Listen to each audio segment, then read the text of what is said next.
بسم اللہ الرحمن الرحیم۔ السلام علیکم۔ آج کی ویڈیو میں ہم حضرت موسیٰ علیہ السلام اور ایک قصاب کا واقعہ سناتے ہیں۔ حضرت موسیٰ علیہ السلام اللہ کے جلیل القدر پیغمبر تھے۔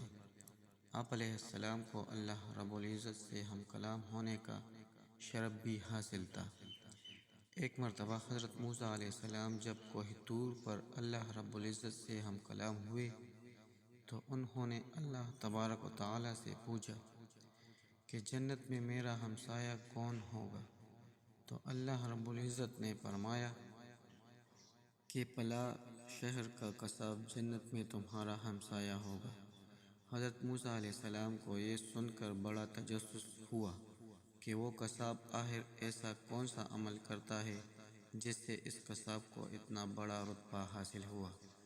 حضرت موسیٰ علیہ السلام اس شہر کی جانب گئے اور وہاں قصاب کو تلاش کیا اور خاموشی سے دیکھتے رہے کہ آخر اس کا ایسا کون سا عمل ہے جس پر اللہ نے اسے اتنا عظیم مرتبہ عطا فرمایا ہے۔ دن بھر اس قصاب نے معمول کے مطابق گوشت فروخت کیا، لیکن ایک گوشت کا ٹکڑا الگ رکھا، پھر اس ٹکڑے کو تھیلے میں ڈال کر گھر کی جانب چلا۔ حضرت موسیٰ علیہ السلام بھی اس کے پیچھے پیچھے اس کے گھر تک گئے۔ پھر حضرت موسیٰ علیہ السلام نے اس قصاب سے اس کا مہمان بننے کی گزارش کی، جو اس نے باخوشی قبول کر لی۔ حضرت موسیٰ علیہ السلام اس کے ساتھ اس کے گھر کے اندر تشریف لے گئے تو اس شخص نے لائے ہوئے گوشت کو اچھی طرح پکایا اور پھر چند بوٹیوں کو اپنے دانتوں سے چبا کر نرم کیا۔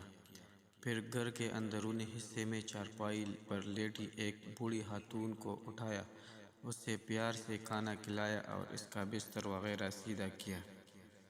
پھر اس بوڑھی خاتون نے اس قصاب کے کان میں کچھ کہا جس پر وہ مسکرا دیا۔ قصاب نے اس عورت کو بستر پر لٹایا اور خود کمرے سے باہر آ گیا۔ پھر اس نے حضرت موسیٰ علیہ السلام کو کھانا کھلایا۔ کھانا کھانے کے بعد حضرت موسیٰ علیہ السلام نے اس سے دریافت کیا کہ بستر پر لیٹی ہوئی خاتون کون ہے اور اس نے تمہارے کان میں کیا کہا تھا؟ جس پر اس قصاب نے بتایا کہ وہ میری والدہ ہے، وہ بے حد سادہ عورت ہے۔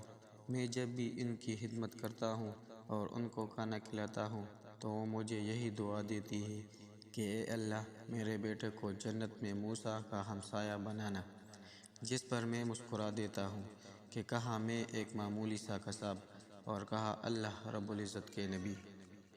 اس پر حضرت موسیٰ علیہ السلام نے فرمایا کہ میں ہی موسیٰ ہوں اور مجھے اللہ نے بتایا ہے کہ تو جنت میں میرا ہمسایہ ہوگا۔